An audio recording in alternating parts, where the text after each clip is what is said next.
Yeah, I wonder if that sort of television will ever come back, you know, like the Tonight programs and even Hey Hey It's Saturday or... Well, they had their era, obviously, and very expensive shows to produce for, and if they're on a weekend or if they're late at night, they don't tend to be big audience shows. Ken Lane, that's the man, yes, Ken Lane. And what about John Blackman's I know. sad passing?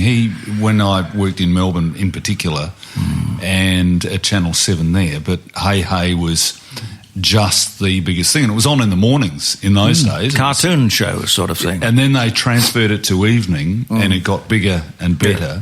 Yeah. But I was saying the other night on the news that John Blackman was the sharpest wit. Yeah. It was his brilliance, just his ad-libbing and just bang, with a comment that couldn't have been rehearsed or planned. Yeah. And his timing was impeccable every time. Most of the people on Hey Hey would come and go and then take a week off here and a week off there or whatever. But he, with his Dicky Knee, and who would think of that? You know, put some head on a stick with a cap and hair, and he's up in the voiceover booth, and he just has to make something out of everything. But he does it right at the top of his head. But the idea of sort of coming up with that as a comic feature of a show was sheer brilliance. Oh, so a character that you never see a face, for starters. Yeah, never see a face, no. But it is a character that just about every TV viewer in Australia knows who Dicky Knee is. And you couldn't have done without that aspect of the show because it just would not have worked. No. It was just so but it was spontaneous. It was all the parts. It was Daryl. It was Red Simons. It was the talent show they had. It was everyone made it work. Don Lane was a great pro. Mike Walsh. Mike Walsh, yeah. Mike Walsh never worked at night, though. He was very successful during the day, but when Nine decided to put him on at night, it didn't work. And unfortunately, he told me once, he went out and he bought a theatre, the Orpheum, at Cremorne. And Nine actually thought that they would just be able to say to Mike Walsh, because he did not want to go into nights. You know, if it ain't broke, don't fix it. I'm quite happy to stay with the midday program. But they were determined to turn him into a nighttime performer in a dinner suit. And for some reason, it didn't translate or it didn't work. And they just said, well, you know, we tried. We'll see you, Mike. Thanks. But that's the way it goes, isn't it? Well, here today, gone tomorrow, and Channel 9 were very tough on their stars. You either shape up or you ship out, and... unfortunately, Mike was more of a businessman, and he insisted that they honour the contract, and that meant paying him out $9 million. Not a bad payout. But Bert Newton... $9 million. Bert Newton, I don't think, was treated all that wonderfully well by them either. No, I suppose.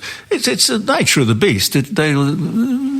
We're here to be used, and then when they're finished using us, gone. Gonski. What did you give this to me for, Caroline? Mark Knight's cartoon. Lovely work from Mark Knight. Hey, hey. Oh, and there's... I see. There's... Looking at the TV screen. There's Dicky Knee. I'll pass it over to Mike Smithson. There's Dicky Knee hearing the news that... that's beautiful. Sums it up. Even got the old video recorder and the old TV. But again, John Blackman, just someone who will go down in showbiz history. And he went through that terrible business with the cancer of the face, which would not be one of the most unpleasant things that anybody could possibly experience. I think he also went through the era of smoking about 60 cigarettes a day. Oh, yeah. All the people in radio, as far back as I can remember, were chain smoking in studios, ashtrays filled with cigarettes. And one of the jobs I had as an office boy at 2GB in Phillip Street was to go down and every week collect from WD and H.O. Wills or from Benson and Hedges or Peter Stuyvesant. They all had their favourites. and they would get their cigarettes, the celebrities, free. They would get them in boxes, cartons, not cigarette cartons. I'm talking about boxes with dozens of cartons in the boxes. Oh, and the cigarette companies wanted those stars to be seen in public smoking their cigarettes. Yes. And it was, there are so many of those days gone by moments that have a lot to answer for. Well, nobody really knew how dangerous the whole thing was. These days, it's we're going down the same path. Have not learned. There's a wonderful story which is absolutely true that Digby Wolfe and Review 61 and 62 and 60. It was quite a few of them. He was very successful. You want us to talk about the budget, do you? That's what I'm here for. We will in a minute. I thought I was here for a reason. I think it was. One of the really premium brands of cigarettes was the major sponsor of the Review show, and unfortunately, Digby Wolfe did not like the brand. He had another brand. It was Camel or some weird thing. And he insisted upon smoking the opposition product publicly. And he thought he was so big. And he was. He was. So big that they just would tolerate his eccentricities and give him a bit of slack. But they didn't. The sponsor demanded that they get rid of Digby Wolfe, which of course meant getting rid of the show. Didn't work without him. And that was another of my late mother's sayings. I love my Digby Wolfe. Yes, Digby Wolfe. Yeah. He went on to become an academic in America. I don't know whether he's still alive or not. I would think very much not. Yeah, probably. Unless he's about 135, I don't think he's alive. I saw a picture of him, and he was so he'd gone into some sort of hippie stage. He would have been about 60, as opposed to the 30 he was when he was here doing the show. And he had a ponytail. Oh, really? He didn't back in the old days, I can tell you. No. He very was clean cut. He, I remember as a young kid, I saw him up close.